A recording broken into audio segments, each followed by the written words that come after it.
ऐसे अमर सन्यासी को, लाखों हिंदुओं को जब शुद्ध कर लिया, आर्य बना लिया, तो वो घटना फिर अंत की हुई कि अब्दुल रशीद नाम का एक मुसलमान नौजवान स्वामी जी के पास में शुद्धि करवाने के लिए आया और कहने लगा, स्वामी जी मैं शुद्ध होना चाहता हूं।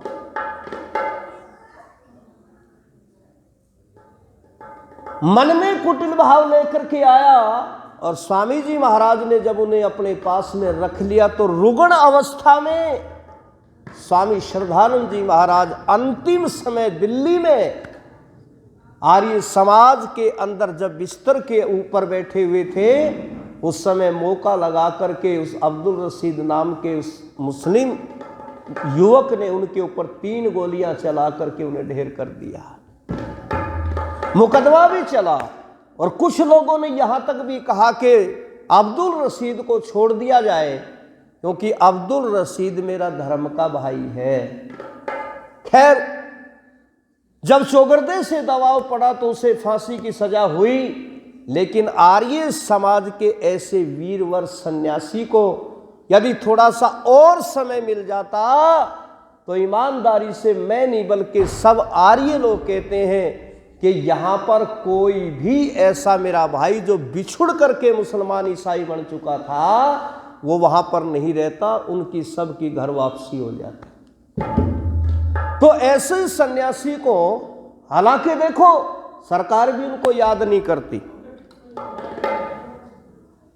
सरकार भी उनको याद नहीं करती। आर्य समाजों के अंदर उनका बलिदान दिवस मनाया जाता है। सरकार जिसको याद करती है वो आप लोगों के बीच में है, मैं उस तरफ नहीं जाना चाहता।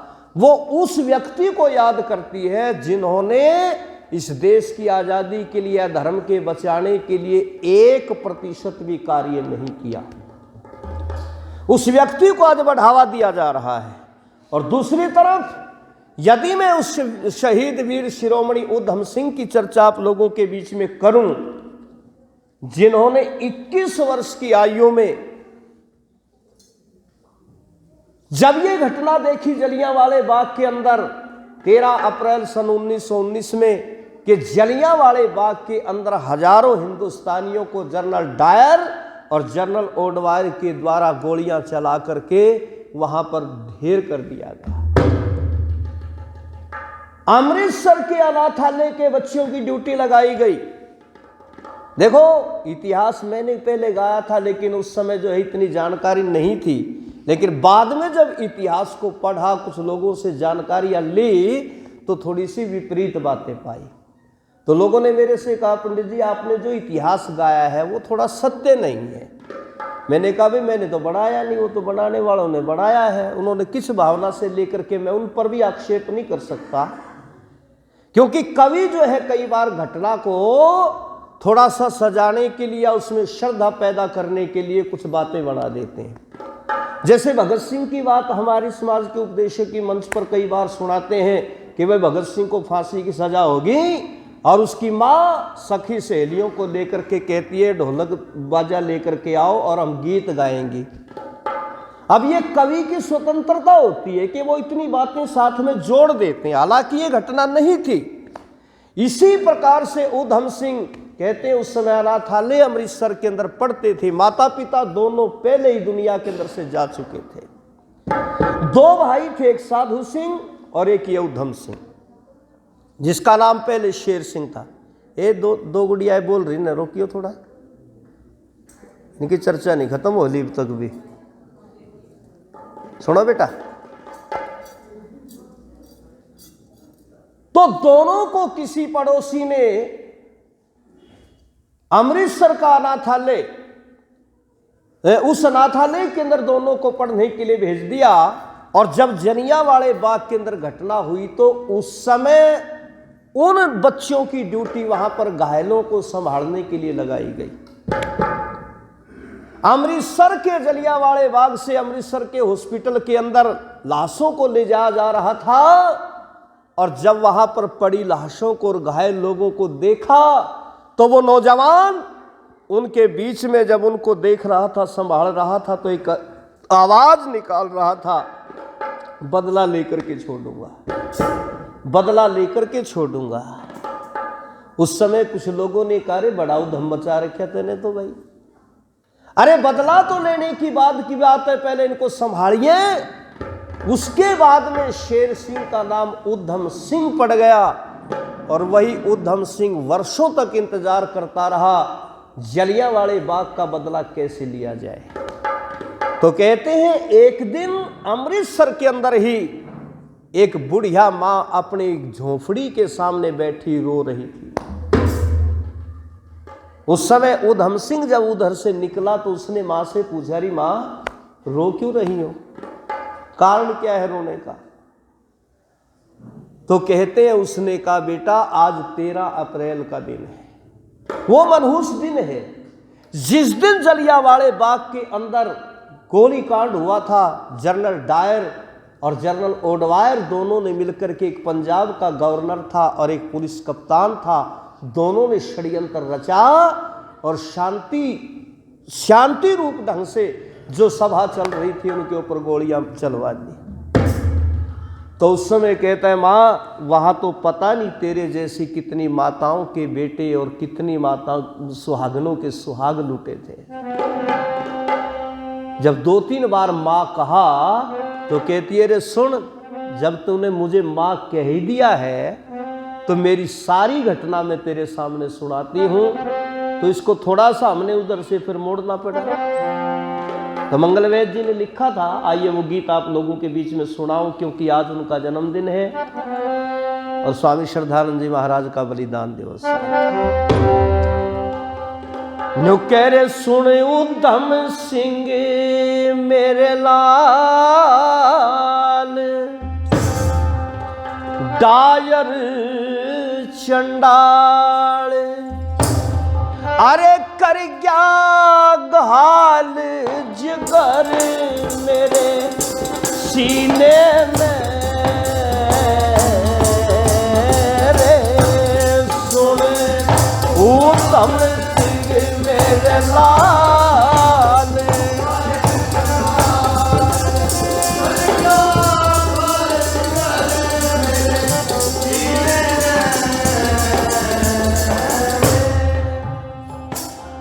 भाई मैं तो मरे रे बराबर होया बैठी सूरे,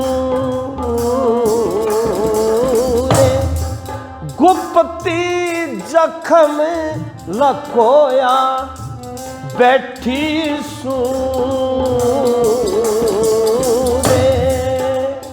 खोया बैठी सुहाग जलिया के बाद, फूके आग मेरे खून पसीने में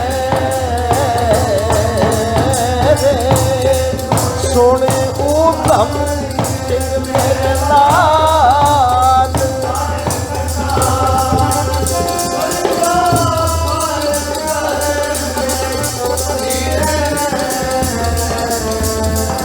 और यूं कहने लगी, रे बेटा दुनिया में सब पत्नियों को शायद अपना पति प्यारा लगता है, पर मैंने तो शायद अपना पति सबसे प्यारा लगता था।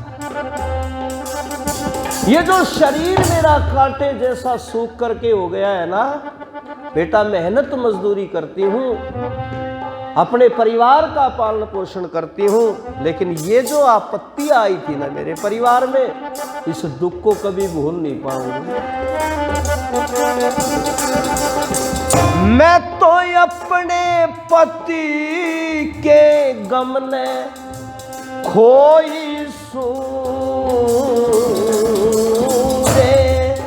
घर के भीतर बड़ रोई सूरे, ना मैं सोई सू दिन रैन खोलिए ना सुख चैन जगत में हीरे रे,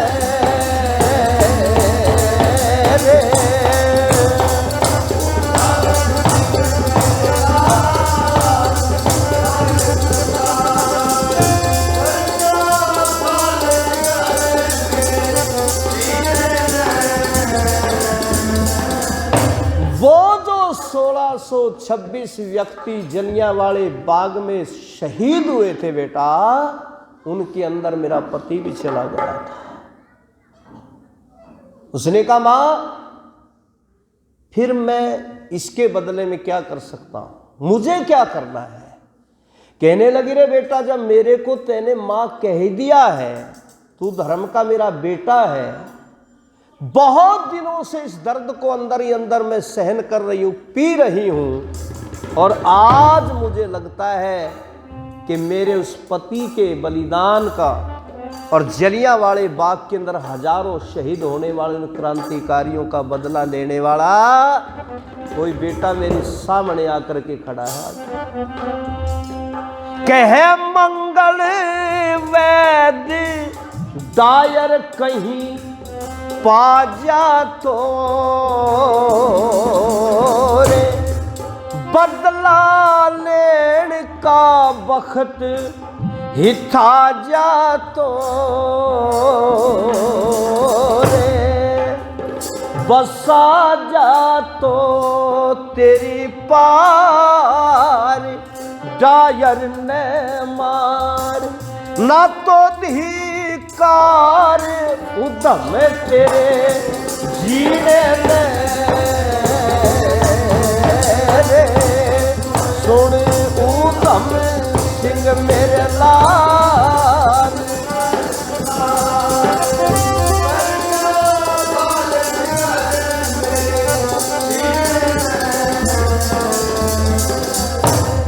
इतना समय नहीं कि पूरा इतिहास आप लोगों के बीच में सुनाऊं, पर उस मां से कहता रही हूं, मां बस आपका आशीर्वाद मुझे चाहिए, और वो डायर जो है कहीं पर भी मुझे मिलेगा, मैं उसे मार करके उसे खत्म करके जलियांवाले बाग का बदला लेकर के छोड़ूंगा।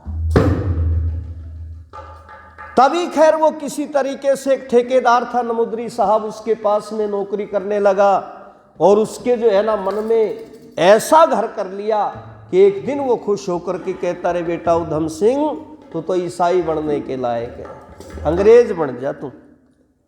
इसने कहा साहब आप तो अंग्रेज और ईसाई बनने की बात कहते हो, मैं तो पादरी बनना चाहता हूं। लेकिन पादरी बनने के लिए तो लंदन शहर में जाना पड़ेगा, क्योंकि लंदन शहर के गोल्डन गिरजाघर स्कूल के अंदर ये शिक्षा मिलती है, और धरती पर कोई ऐसा स्कूल नहीं है। मैं गरीब घर का बच्चा हूं, मैं कैसे जा सकता हूं, समुद्री जहाज का टिकट बनवाना पड़ेगा, पैसा लगेगा। इस अंग्रेज नमुद्री साहब ने कहा बेटा अगर मैं तेरे को लंदन में पहुंचा दूं और तू पादरी बन के आ जाएगा तो क्या करेगा। बोला जी मैं हिंदुस्तान के इन हिंदुओं को ईसाई बनाऊंगा धर्म प्रचार करके। इसने कहा बेटा मैं तुझे लंदन में पहुंचा देता हूं, और समुद्री जहाज का वो टिकट तैयार करवा दिया। जिस दिन बंबई से लंदन के लिए इसको रवाना होना था उस दिन ये बंबई की बंदरगाह के ऊपर पहुंच गया। जहाज चलने के लिए तैयार है, पर आज से पहले कभी उधम सिंह जहाज में बैठा नहीं था, और पहली बार व्यक्ति जब किसी ऐसी सवारी में किसी यान में बैठता है तो थोड़ा सा मन में बहसा पैदा होता है। आप लोगों ने भी देखा होगा, बच्चे हैं जब शुरू में साइकिल सीखते हैं तो थोड़ा डर सा लगता है। हम जब पहली बार जहाज में बैठे, बंबई से दिल्ली आना था, तो वहां से जब बैठे तो बड़ा मन में शंका ऐसी पैदा हुई, मैं पता नहीं क्यों ऊपर चढ़ेगा। कई बार नहीं होता ऊपर तक ढह पड़ा तो क्या होगा, मन में आती थी बातें। ये ऊपर तक गिर गया तो कहां पड़ेगा जाके, मिलेगा नहीं कोई जीवित बिल्कुल भी। तो इसी प्रकार से उधम सिंह के मन में कुछ विचार से आ रहे हैं, और इन्हीं विचारों को सोचते सोचते समुद्री जहाज में जो खड़ा हुआ था, जो समुद्री जहाज समुद्र में, उसकी तरफ कदम बढ़ाए। अपनी मिट्टी को उठा करके मस्तक के ऊपर लगाया, और उसके बाद कहता है ओ भारत माँ मैं तुझे आज़ाद करवाने के लिए जा रहा हूँ। और परमात्मा से कहता ईश्वर मुझे शक्ति दो, मुझे ताकत दो। जहाज चल पड़ा, लेकिन कुछ विचार करता हुआ जा रहा था बस उससे। क्या विचार थे, आओ एक गीत और सुनो।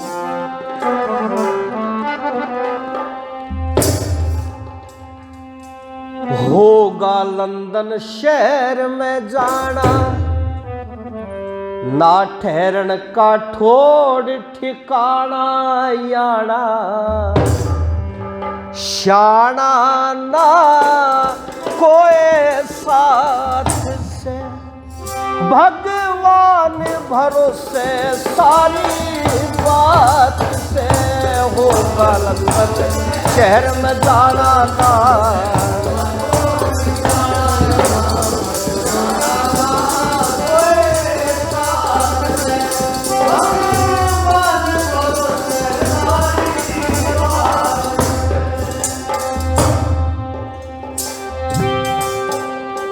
हाँ बेराना कै दिन में होगा करना पार समंदर, बेराना दिन में होगा करना पार समंदर, गांव शहर कोई नगर न आवे चलना जल के अंदर, बंदरगाह ते जहाज जब छूटे जल में किसे तारे से, टूटे उठे जाले अंधेरी रात से,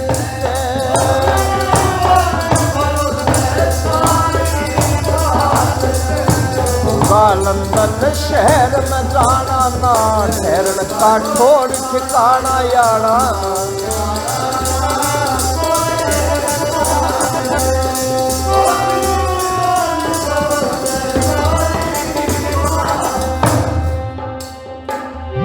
साले जहाजोर जाल पड़े जब चक्कर आवण लग गया, ऊपर चढ़ा समुद्र दिखा दिल घबरावण लग गया, आ गया सारे राया मर में जी घबरावण लग गया, डर में घर में मेरी तो अकेली मात से,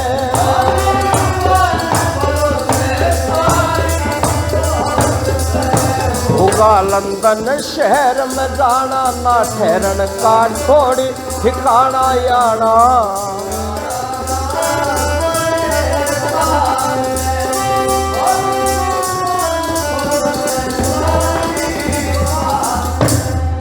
भगवान को परमात्मा को याद करते हुए अपनी कुर्सी के ऊपर अपनी सीट के ऊपर जाकर के बैठ गया। और आपने जब सत्या प्रकाश में पढ़ा होगा, मंतव्य प्रकाश के अंदर ऋषि दयान जी महाराज से पूछा, स्वामी जी ईश्वर की स्तुति प्रार्थना उपासना करने का लाभ क्या है? तो मेरी बहनों माताओं सज्जनों वहां पर ऋषि कहते हैं, यदि कोई ईश्वर की स्तुति करता है, उससे प्रार्थना करता है, उसकी उपासना करते हैं, तो परमात्मा ऐसा करने वाले लोगों को आत्मिक बल देते हैं, आत्मा के अंदर शक्ति प्रदान करते हैं ईश्वर। इसलिए आपने देखा होगा कई बार व्यक्ति जरा सा कष्ट आने के बाद में उस कष्ट को सहन नहीं कर सकता, जरा सा दुख आया तो आत्महत्या करके मर जाता है। लेकिन कई लोगों को आपने देखा होगा, और किसी की बात छोड़िए, पूज्य स्वामी भीष्म जी महाराज की घटना तो आप सबको पता है। 125 वर्ष की आयु में अभी 8 जनवरी आने वाली है। मैं आपको सूचित भी कर दूं कि 8 जनवरी में उनकी स्मृति के रूप में यहाँ पर कार्यक्रम भी होगा। मेरी बात हुई है, वो बेटा है जो शिव कुमार जी का बेटा, तो उन्होंने कहा जी स्वामी जी की पुण्यतिथि घरौंडा आर्य समाज में मनाएंगे 8 जनवरी को, तो वो सूचना आपको दे दी जाएगी। तो मैं निवेदन कर रहा था कि वो स्वामी जी के जीवन की घटना कितने लोगों ने देखा होगा। रात के 12 बजे आवाज़ लगाई, भाई शिव कुमार जी भी दुनिया में नहीं है, उनकी भी स्मृति दिवस 22 मार्च को मनाएंगे। वो भी हमारा फैसला हुआ है परिवार के साथ मिलकर के। तो भाई शिव कुमार जी की पहली पुण्यतिथि भी आर्य समाज घरौंडा में मनाएंगे।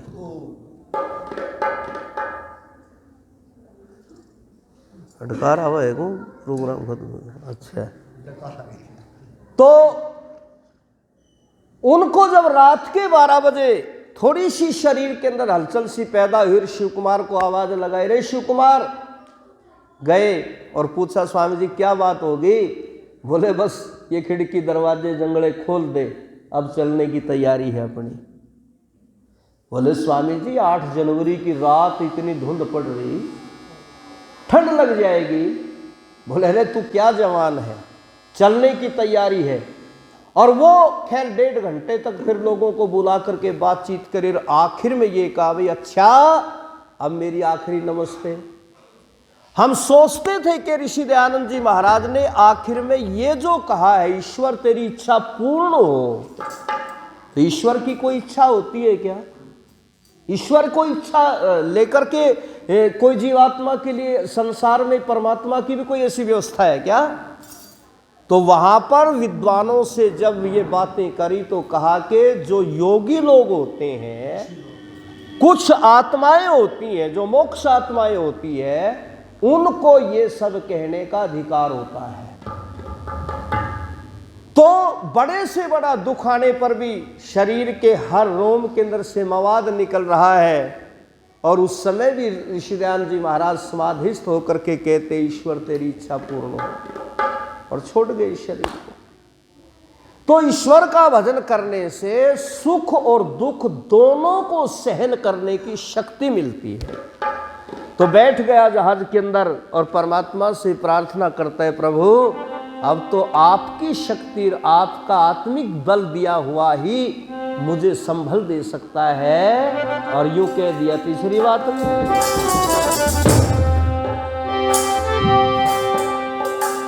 होना से जो हो कर रहेगा ईश्वर के घर निर्णय, उखड़ में सिर दे रखा फिर के मुसलते डरना मरना, एक दिन पड़े जरूरी कदे या रह जा बात अधूरी पूरी, परमेश्वर के हाथ।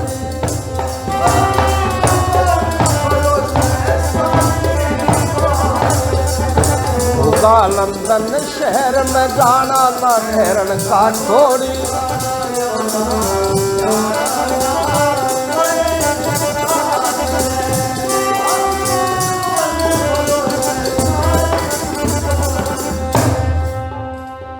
कह मंगल वैद जो होनी से वह हो जा बात कुदरती, लंबे चौड़े ख्याल दौड़ा के गात में आगी, फुर्ती सुरती हंडे दौड़ी दौड़ी मन में कर डाहा, थोड़ी थोड़ी देर में आगी विलास से।